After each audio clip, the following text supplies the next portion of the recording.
History knows many great commanders, but only a select few have been deemed saints. Fyodor Ushakov is a unique figure who united the irreconcilable, a brilliant military career and deep Christian piety. An admiral who never lost a single naval battle, a strategist whose tactical decisions were decades ahead of their time, and yet a man of such crystal-clear purity of soul that the Russian Orthodox Church canonized him. It is amazing, but this great naval commander never sought fame or wealth. In an era of court intrigues and luxury, he remained an ascetic, dedicating all his efforts to serving the fatherland and caring for ordinary sailors. He was called Father Commander, a rare title for an 18th-century military leader. How did the son of an impoverished Yaroslavl nobleman become a symbol of Russian naval glory? How did a stern warrior earn the crown of sainthood? This is a story about a man who proved that true greatness is achieved not only by victories over enemies, but also by victory over oneself. In the year 1745, in the small village of Bernikovo, Yaroslavl Governorate, a boy was born into the family of the impoverished nobleman Fyodor Ignatievich Ushakov, a boy destined to change the course of Russian naval history. They named him Fyodor, after his father, a retired sergeant of the Preobrazhensky Life Guards Regiment. The Ushakovs' home did not glitter with luxury, but it was filled with something more precious than gold and silver: sincere faith and love for the fatherland. The future admiral's mother, Paraskeva Nikitichna, a deeply religious woman, instilled Christian virtues in her son from an early age: mercy, honesty, diligence. His father, a simple serving nobleman, fostered courage and resilience in the boy. A special influence on young Fyodor was his uncle, Ivan Ignatievich Ushakov, who had taken monastic vows under the name Fyodor. This remarkable man, abbot of the Sanaksar monastery, was known for his ascetic life and spiritual wisdom. The nephew often visited his uncle, absorbing his teachings and observing the monastic way of life, where labor and prayer formed the basis of existence.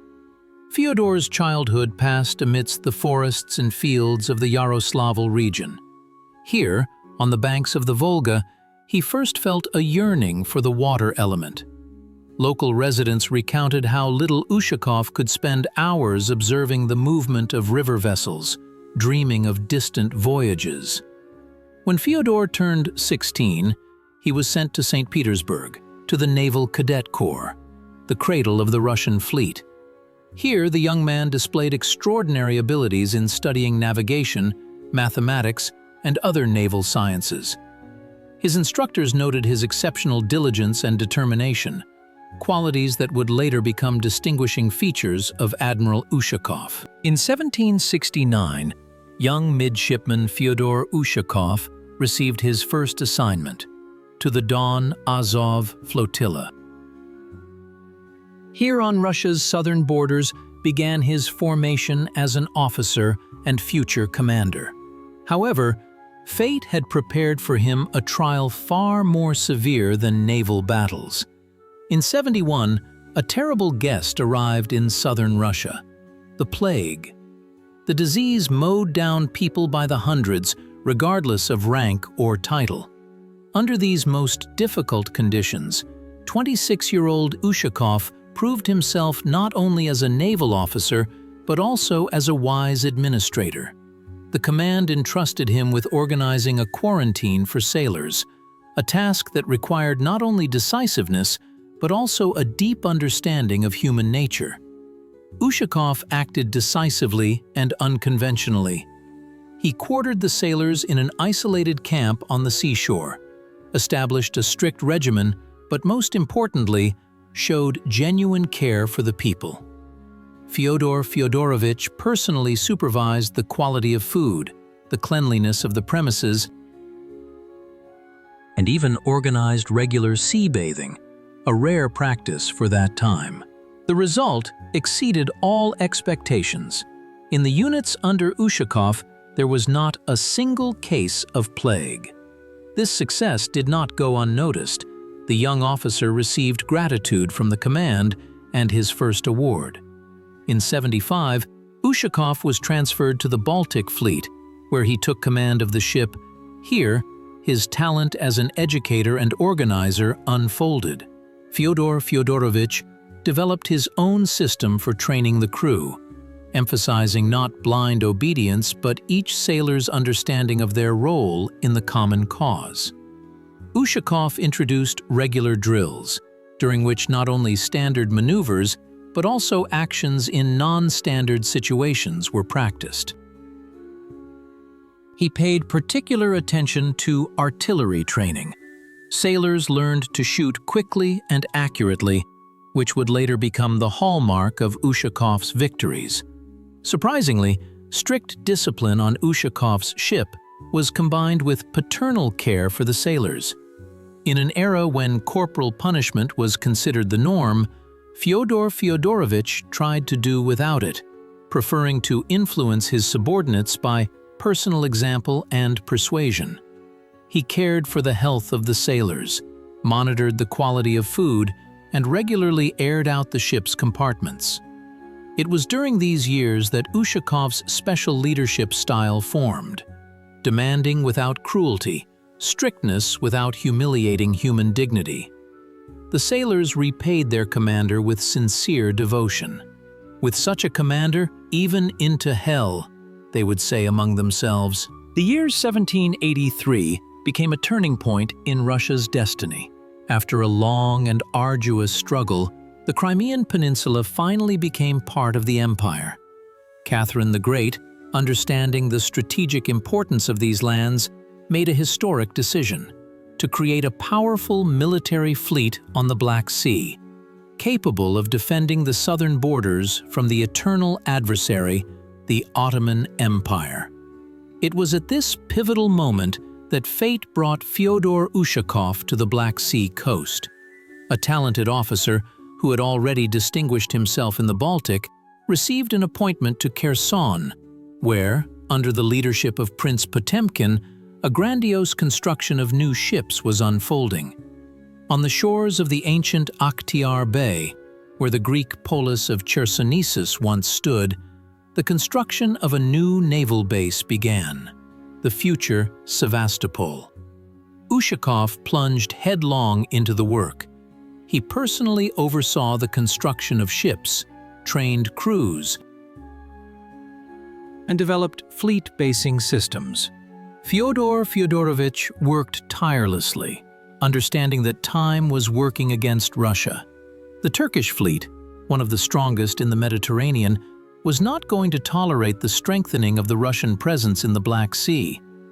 It was necessary to create a combat-ready fleet from scratch in the shortest possible time. Ushakov proved himself not only as a brilliant sailor, but also as a talented organizer. He introduced a new system of crew training, emphasizing artillery accuracy and maneuverability, qualities that would soon become decisive in naval battles. Sailors trained daily, practicing every action until it became automatic. Fyodor Fyodorovich paid special attention to the health of the crews. In an era when scurvy and other diseases mowed down sailors no worse than enemy cannonballs, Ushakov introduced measures revolutionary for his time: regular ventilation of ship premises, inclusion of fresh vegetables and fruits in the diet, strict adherence to cleanliness. Mortality on his ships was many times lower than on other vessels of the fleet. Soon, the young commander received command of the ship of the line, St. Paul, one of the firstborns of the Black Sea Fleet. On this ship, Ushakov began to practice elements of his future tactics, which would revolutionize ideas about naval combat. The first clashes with Turkish ships were not long in coming. Ottoman vessels regularly appeared in the coastal waters of Crimea, trying to block Russian shipping. Ushakov acted decisively and unconventionally, each time forcing the enemy to retreat with losses. These first successes did not go unnoticed in St. Petersburg. Empress Catherine and Prince Potemkin increasingly mentioned Ushakov's name in their correspondence. The young commander quickly gained a reputation as an officer who could be relied upon in the most difficult situations. By 1787, when relations with Turkey again escalated to the limit, the Black Sea Fleet, under the command of officers like Ushakov, had become a formidable force, ready to defend Russia's interests on its southern borders. Great battles lay ahead, which would glorify the name of Fyodor Fyodorovich throughout the world. In the naval warfare of the 18th century, linear tactics predominated. Ships would form a single line and exchange salvos with the enemy, also arrayed in a line. This tactic, adopted by all European fleets, seemed an unshakable dogma. But Fyodor Ushakov dared to challenge it. Observing naval battles, analyzing victories and defeats, Fyodor Fyodorovich came to a revolutionary conclusion. Linear tactics deprived the fleet of maneuverability and prevented it from utilizing all the advantages of its ships. Ushakov developed a fundamentally new approach to naval combat, which would soon revolutionize ideas about naval art. At the core of Ushakov's tactics lay several key principles. The first was a decisive close-quarters approach to the enemy. While European admirals preferred to engage at a distance, Ushakov aimed to get up close to the enemy. This allowed for maximum effective use of artillery and minimized misses. The second principle was the concentration of the main strike on the enemy's flagship vessels.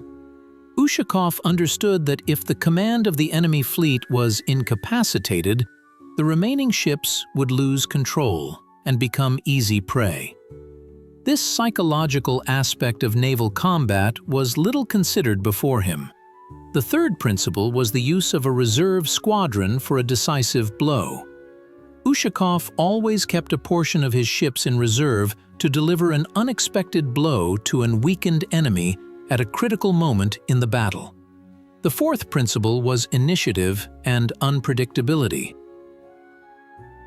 Fyodor Fyodorovich taught commanders not to be afraid to deviate from a prearranged plan if the situation demanded it. The main thing was to keep the enemy in suspense, preventing them from anticipating the next maneuver. But it was not enough just to develop new tactics. It was necessary to prepare the crews for their execution.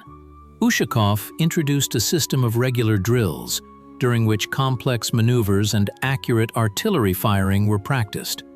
Sailors trained in all weather, bringing their skills to automatic proficiency. Fyodor Fyodorovich paid special attention to the training of gunners, artillerymen. On his ships, cannons fired 2 to 3 times faster than on enemy vessels. And the accuracy of hits was such that the Turks considered Russian artillerymen sorcerers. The new tactics demanded the highest coordination and discipline from the crews. But Ushakov achieved this not through harsh punishments, but by personal example and persuasion. He explained the essence of each maneuver to the sailors so they would act consciously and not out of fear of punishment. The year 1788 became a turning point in the history of the Russian fleet. Another Russo-Turkish war erupted, and the Black Sea Fleet, under the command of Rear Admiral Mark Voinovich, put to sea to counter the superior forces of the enemy. Among the squadron was the ship Sviatoy Pavel, St. Paul, under the command of Brigadier Fyodor Ushakov. On July 31st, a battle took place near Fidonisi Island, destined to go down in history. The Turkish fleet, numbering 17 ships of the line and 8 frigates, significantly outnumbered the Russian squadron, which consisted of 2 ships of the line, 10 frigates, and several smaller vessels. By all canons of naval tactics of that time, the Russians were doomed to defeat. But Ushakov, commanding the vanguard of the squadron, decided to act contrary to established rules. When Admiral Voinovich gave the order to maintain a defensive line, Fyodor Fyodorovich, assessing the situation, made a daring decision. He led his ships out of the line and attacked the flagship of the Turkish commander Ghazi Hassan. Closing to a short distance, Sviatoy Pavel opened devastating fire on the enemy's flagship. The Turks were stunned by such audacity. Their formation was disrupted, and the flagship, having sustained serious damage, withdrew from the battle. Seeing Ushakov's success, the other Russian ships supported the attack. The outcome of the battle was decided in a matter of hours. The Turkish fleet retreated in disarray, losing several ships. The victory at Fyodornice became the first major success of the young Black Sea Fleet. Europe was astonished. How could the small Russian squadron defeat the formidable Turkish fleet, considered one of the strongest in the Mediterranean? The answer lay in Ushakov's innovative tactics and the excellent training of the crews. 2 years later, in July 1790, Ushakov, already with the rank of Rear Admiral, achieved another brilliant victory at the Kerch Strait. The Turkish fleet, under the command of Kapudan Pasha Hussein, planned to land troops in Crimea to return the peninsula to the Ottoman Empire.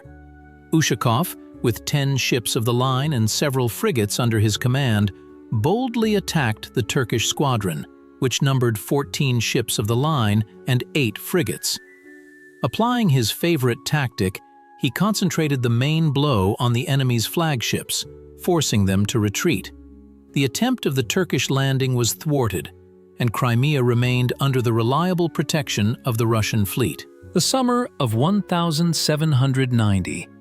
The Black Sea, near the Tendra Spit.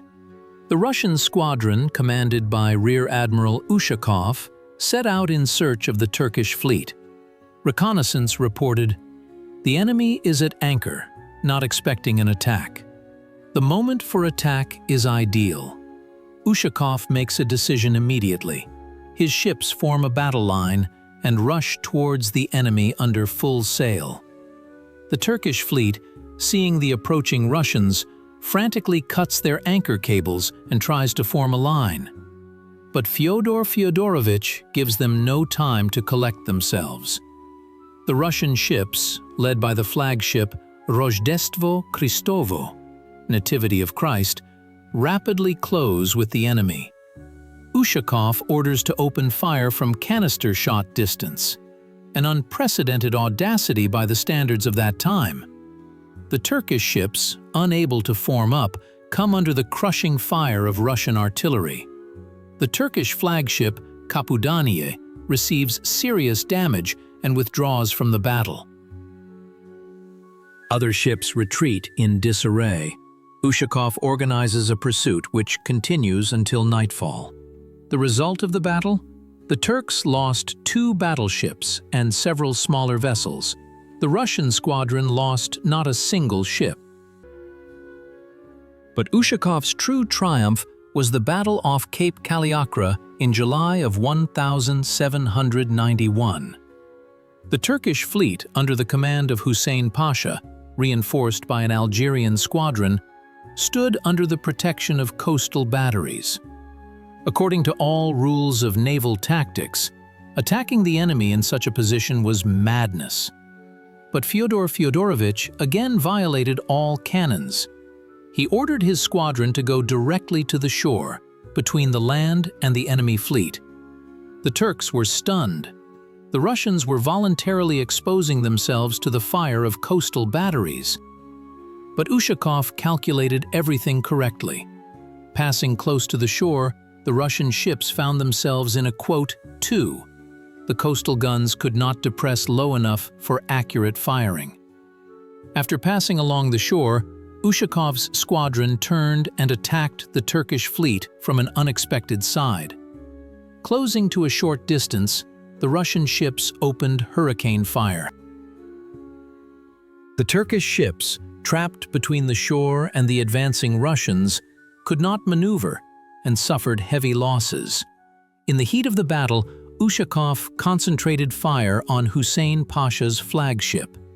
Unable to withstand the shelling, the Turkish admiral ordered to cut anchor cables and retreat. Following the flagship, the entire Turkish fleet fled in disarray. The Russian squadron pursued the enemy until nightfall. These two brilliant victories predetermined the outcome of the war. Turkey, having lost most of its fleet, was forced to ask for peace. In December of 1791, the Treaty of Jassy was signed, securing all of the northern Black Sea region and Crimea for Russia. Ushakov's merits were highly appreciated by Empress Catherine the Great. Fyodor Fyodorovich received the Order of St. Alexander Nevsky, one of the highest awards of the empire. The Empress's rescript stated, "For your brave and courageous deeds, where you, commanding the squadron, won 2 victories over enemy naval forces." Behind Admiral's epaulets and brilliant victories hid a man of amazing modesty and spiritual strength. Fyodor Ushakov, having reached the heights of a military career, remained true to the simple way of life he had learned in childhood. Contemporaries noted a striking contrast between the admiral's high position and his personal habits. In an era when the empire's high-ranking officers strived for luxury and social entertainment, Ushakov lived almost like a monk. His apartment in Sevastopol and later in St. Petersburg was distinguished by its modest furnishings. No expensive paintings, exquisite furniture, or art collections. Only the necessary minimum of things, a few icons and books. That was all the wealth of the celebrated naval commander. Faith held a special place in the admiral's life. Deep, sincere religiosity permeated his entire being. Even on campaigns in the most difficult combat conditions, Fyodor Fyodorovich strictly observed church rites. Each day of the admiral began and ended with prayer. He strictly adhered to all fasts, which was a rarity among the higher officers of that time. Ushakov's ships always had a place for a priest, and on church holidays, when circumstances permitted, divine services were held. The admiral set a personal example of piety, and this had a huge influence on the sailors. They saw that their commander not only gave orders, but also shared with them all the difficulties of naval service, including spiritual practices. Ushakov's attitude towards his subordinates particularly struck his contemporaries. In an era when ordinary sailors were often considered expendable, Fyodor Fyodorovich saw every sailor as a person worthy of respect. He personally monitored the quality of food on the ships, cared for medical provision, and demanded regular ventilation of living quarters. In punishments, the admiral was fair but not cruel. Corporal punishments on his ships were applied significantly less often than on other vessels of the fleet. Ushakov preferred to influence offenders with words and personal example. At the same time, he generously rewarded distinguished sailors, often from his own funds. The personal life of the great naval commander remains a mystery to historians. Fyodor Ushakov was never married and had no children. He dedicated his entire life, all the strength of his soul and body, to serving the fatherland and the fleet. For him, ships were home, and crews were family. The sailors repaid their commander with sincere love and devotion, calling him among themselves Father Commander. In 18th century naval affairs, the health and welfare of sailors were considered secondary concerns. Seamen had to huddle in cramped, damp, and poorly ventilated quarters, eat dubious quality salted meat, and drink stale water. It is not surprising that mortality from disease on ships often exceeded combat losses. But Fyodor Ushakov looked at this problem differently. The admiral was convinced. The strength of the fleet lay in the health and spirit of its sailors. He introduced a system of care for sailors on his ships that was revolutionary for its time. First and foremost, Ushakov paid particular attention to the crew's nutrition. Unlike other commanders, he demanded that fresh provisions always be on board. Even during long voyages, Ushakov's ships grew greens in special boxes, and whenever possible, they replenished supplies of fresh meat, vegetables, and fruits. One of the main problems on ships of that era was the stuffiness of the air on the lower decks. Ushakov introduced mandatory daily ventilation of all compartments, regardless of weather conditions. By his order, sailors regularly washed the decks with vinegar, which helped combat infections. The admiral's ships always had a supply of clean linen, and sailors were required to change clothes more often than was customary in the Navy. But the most revolutionary aspect of Ushakov's approach was his attitude towards discipline. In an era when cruel corporal punishments flourished on ships, Fyodor Fyodorovich tried to do without them. He believed that a sailor should obey orders not out of fear of punishment, but out of an understanding of his duty and respect for his commander. Instead of flogging, Ushakov more often used persuasion and personal example, and for malicious offenders, temporary suspension from service. These methods seemed strange and even dangerous to many contemporaries. Some officers predicted that without strict discipline, chaos would erupt on the ships. But the results spoke for themselves.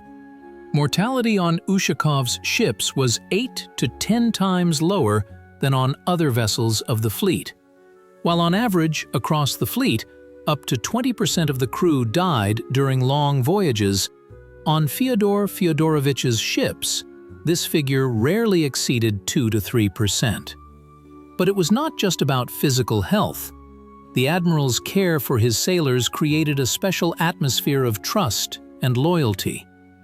The sailors knew that their commander would not thoughtlessly sacrifice them, that he valued every life. This generated unprecedented morale and a willingness to follow Ushakov into the most dangerous battles. The sailors would say, and these were not empty words.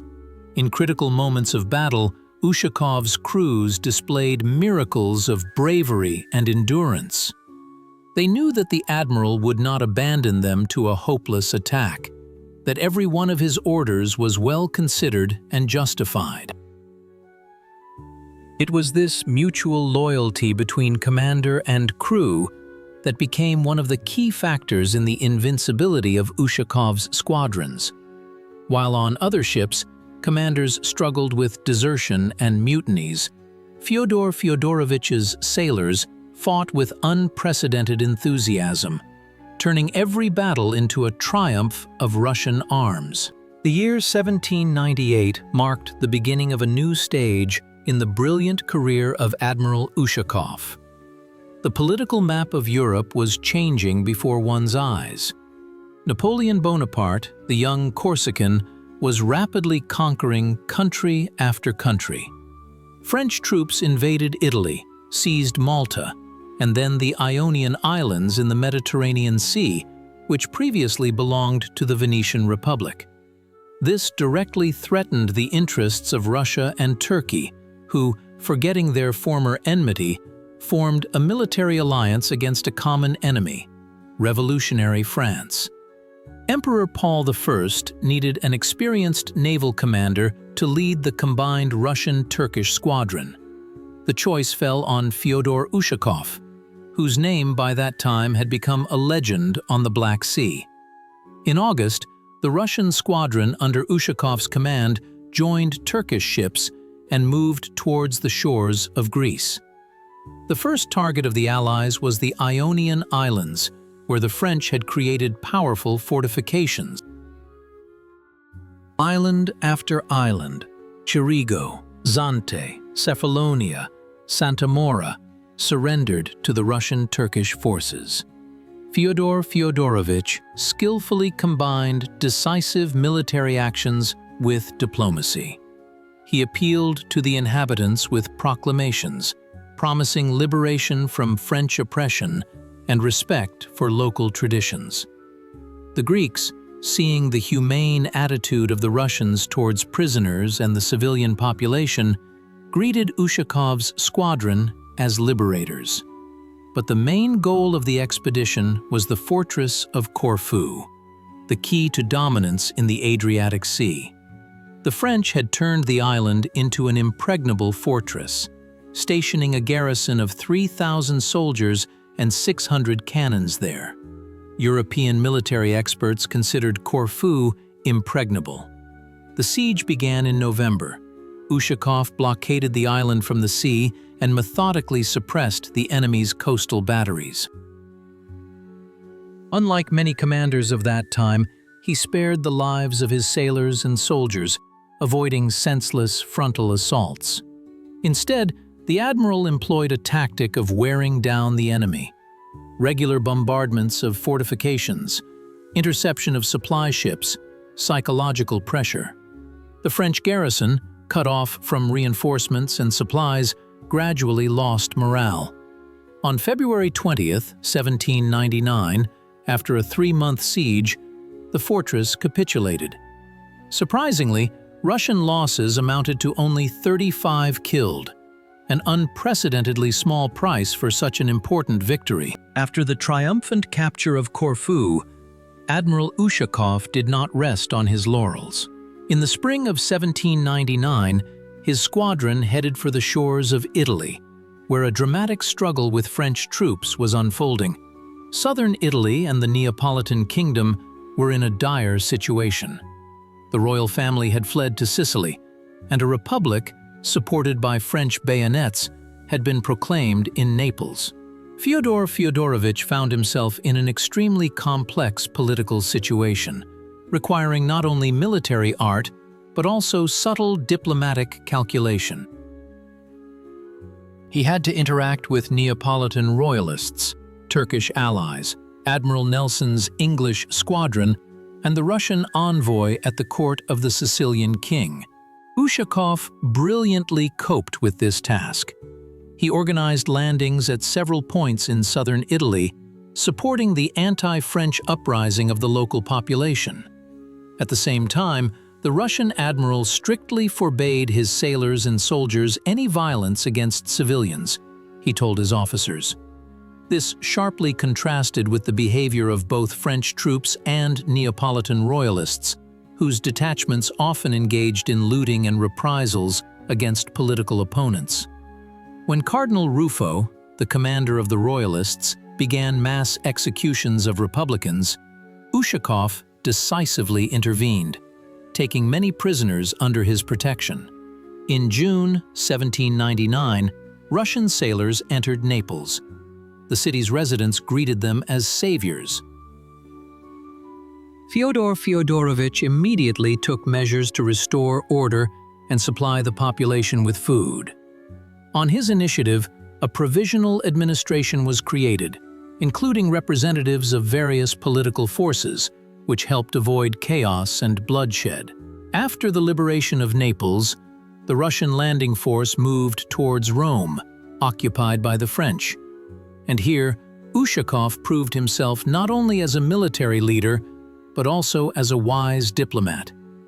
He conducted complex negotiations with the Vatican, guaranteeing the safety of church shrines and the security of the civilian population. In September, Russian sailors entered the Eternal City. As in Naples, Fyodor Fyodorovich immediately established strict order. French prisoners were surprised by the humane treatment. Instead of the expected reprisal, they received decent living conditions and medical care. Ushakov's actions on the Apennine Peninsula drew admiration even from Russia's opponents. The international authority of the empire grew significantly, not only due to military victories, but also due to the high moral principles of the Russian admiral. Fyodor Fyodorovich proved that one can remain human even in the cruel conditions of war, combining the firmness of a military leader with Christian mercy. In 1802, Admiral Ushakov returned to Russia after a triumphant Mediterranean campaign. It seemed that new honors and important appointments, commensurate with his brilliant victories, awaited him. However, fate decreed otherwise. Changes had occurred on the Russian throne. After the sudden death of Emperor Paul I, the young Alexander I, surrounded by new advisors, took the helm of the state. In the Admiralty, too, a fresh wind of change was blowing, and alas, not in Ushakov's favor. The new leaders of the Naval Department were oriented towards English naval traditions and viewed the original Russian naval commander, whose combat methods contradicted British canons, with suspicion. They said in the corridors of the Admiralty Board. Gradually, Fyodor Fyodorovich began to be sidelined from important decisions. While formally retaining a high rank, he received increasingly less significant assignments. The official pretext for his de facto disgrace was the reorganization of the fleet. They politely explained to the admiral. Ushakov was appointed chief commander of the Baltic Galley Fleet, an honorable but secondary position, not corresponding to the scale of his talent. Fyodor Fyodorovich accepted this blow with the dignity characteristic of his nature. Not a single complaint, not a single word of grumbling escaped his lips. He told close friends when they expressed indignation at the unfair treatment of the hero of the Mediterranean. However, the admiral's emotional distress was deep. A man of action, accustomed to the sea element and decisive maneuvers, he was burdened by paperwork and court intrigues. It was especially painful to see how many of his innovations in naval battle tactics and fleet service organization were gradually abolished. Former comrades who knew Ushakov during his triumphs noticed how the admiral had changed. He became more withdrawn, more often sought solitude in prayer. His deep religiosity, which had always been the core of his character, now became his main consolation. God sends trials to those he loves, Fyodor Fyodorovich would say, finding the strength to accept injustice without bitterness. During these difficult years, he often remembered his monk uncle, who had taught him humility and patience. In 1807, after 5 years of de facto removal from active service, Ushakov submitted his resignation. Due to ill health and advanced age, read the official wording. In reality, the admiral, who was in his 62nd year, retained his vigor and clarity of mind. He simply understood that under the new conditions, he could not serve as he was accustomed, with all his soul, without compromises with his conscience. The year 1812 became a turning point in Russia's destiny.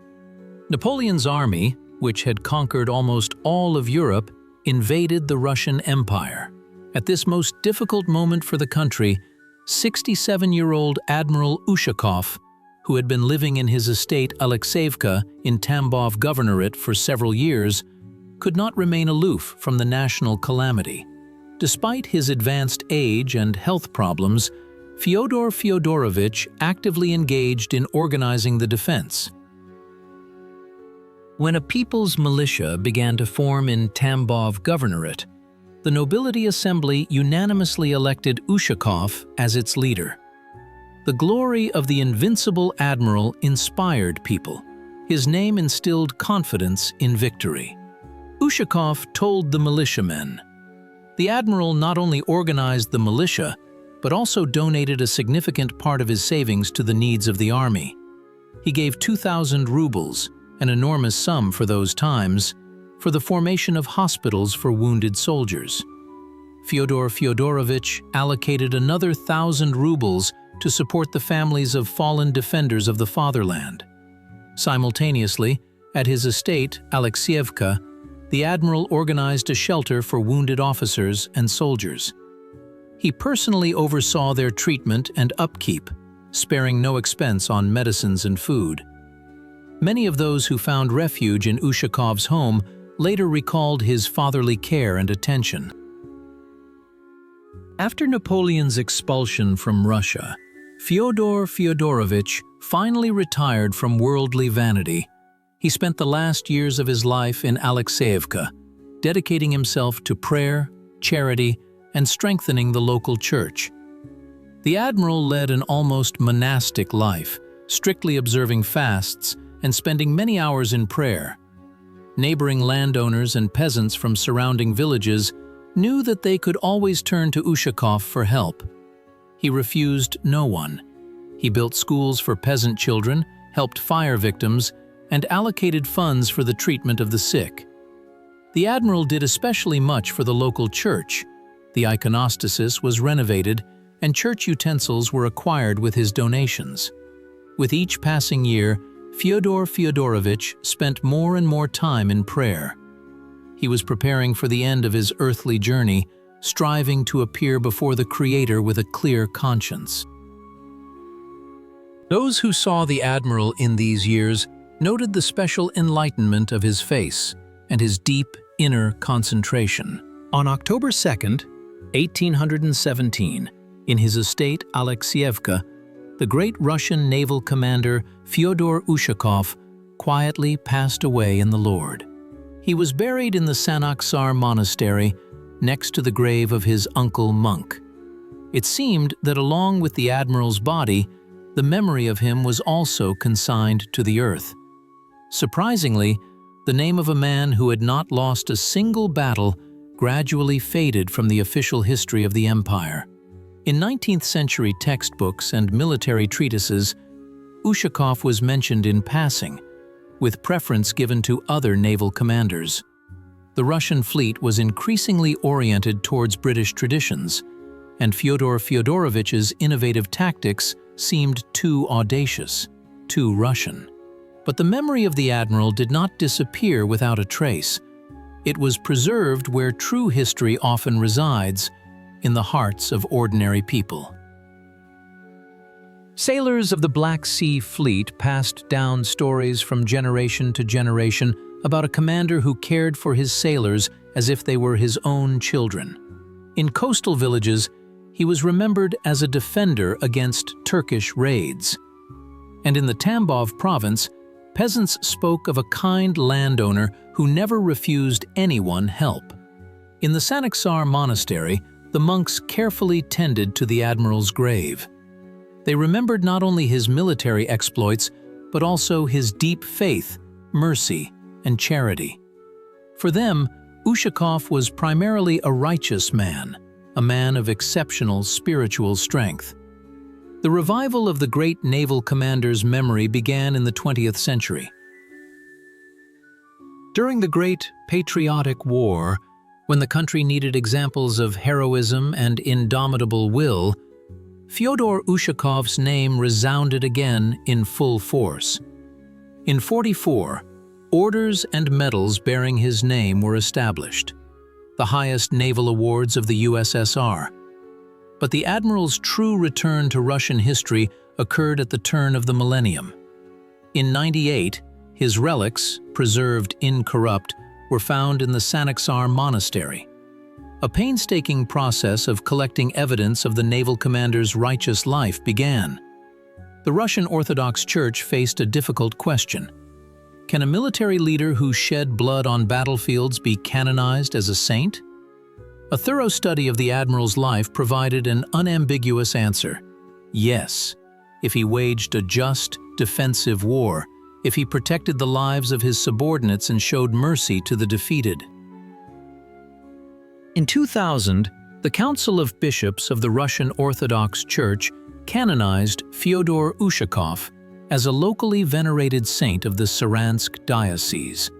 And a year later, in August 2001, the admiral was canonized for general church veneration as the righteous warrior Fyodor Ushakov. The legacy of Fyodor Ushakov for modern Russia is difficult to overestimate.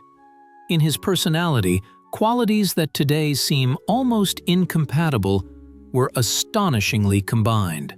Military valor and Christian mercy, strategic genius and spiritual simplicity, state-mindedness and personal modesty. He became a symbol that true patriotism is inseparable from high morality. Ushakov's naval innovations have not lost their relevance even today.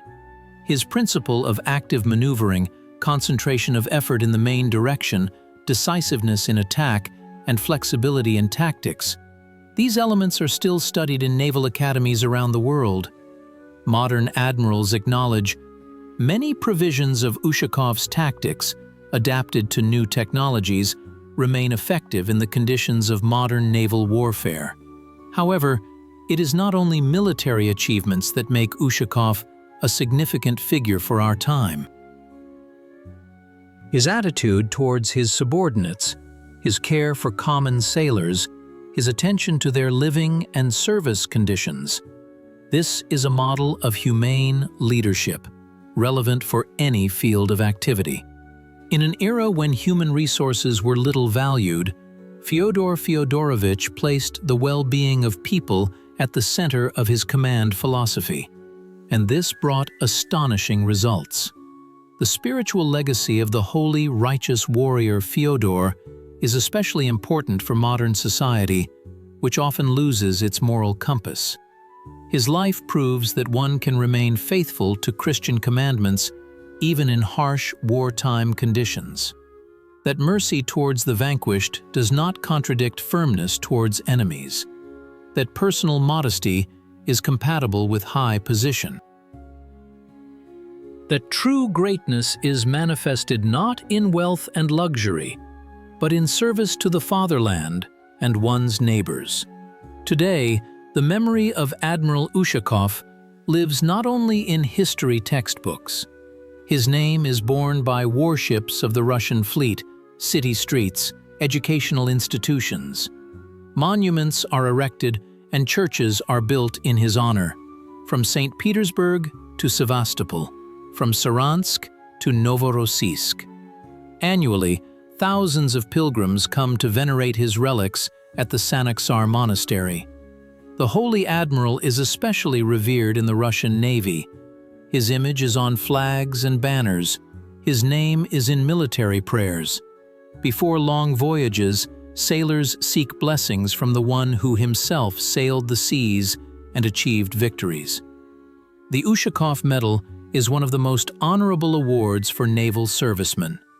Fyodor Ushakov's legacy is a bridge between Russia's past and future, between its military glory and spiritual traditions.